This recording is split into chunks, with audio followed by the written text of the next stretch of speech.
My name is Paul Tomaszewski, co-founder and head distiller at Roland Distillery here in downtown St. Elmo, as we jokingly say. It's near Pembroke, Kentucky. And we are what you would call a grain-to-glass craft distillery, meaning we actually produce all of our products here that starting from the actual grain from local farmers. And we have a very good relationship with those local producers, knowing what exactly we're getting. In our situation, we use local white corn and wheat, which constitutes over 90% of all the grain that we use. After the grain is milled, we'll then get our mash cooker up to boiling. It's a 600-gallon sized batch. We'll put our ground up grain into the actual mash water. We're trying to cook down that starch. Think of making a giant 600-gallon vat of grits, essentially. Once we cook down that starch or corn or whatever the given recipe we're making is, we'll end up dropping that temperature down to 150 degrees, which is the optimal temperature for adding malted barley. And then the enzymes that are apparent in malted barley will convert that heavy starch to a very loose, almost watery consistency. What's basically happening is that heavy starch is being converted to a simple sugar. And it's that simple sugar that acts as fuel for the yeast to convert to alcohol. We will take that mash once we've brought it down to 90 to 100 degrees.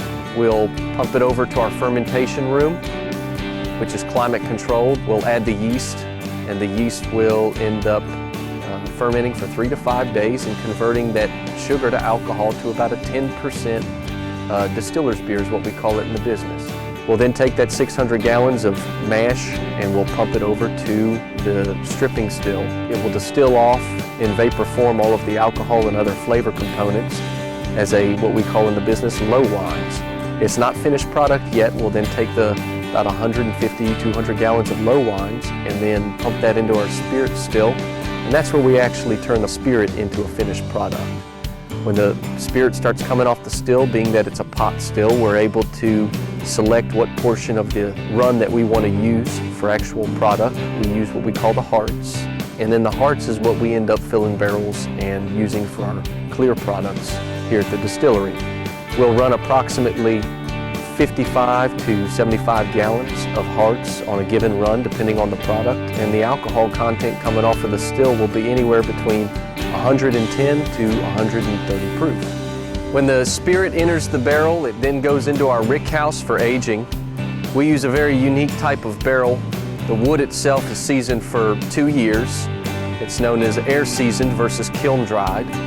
And it's that air seasoning that really creates a real unique aging experience for that spirit, really full flavor kind of process. The barrels, when they come to us, are already charred beforehand. It's a heavy number 4 char, what it's known as in the industry. And we will age the spirit for anywhere between 2 and 5 or even 10 years, depending on some of the products we want to put out. When product is ready for bottling, it's all done by hand. It's a gravity filler that we hand fill and put the cork on, label, and so forth until it's ready to be put into a box for packaging. And it's that finished product that will either ship off site to a licensed alcohol distributor, and then that will go to a retail store. Or in the case of what we sell on site, we will put that in our gift shop and you can come and taste the product and purchase it here on site.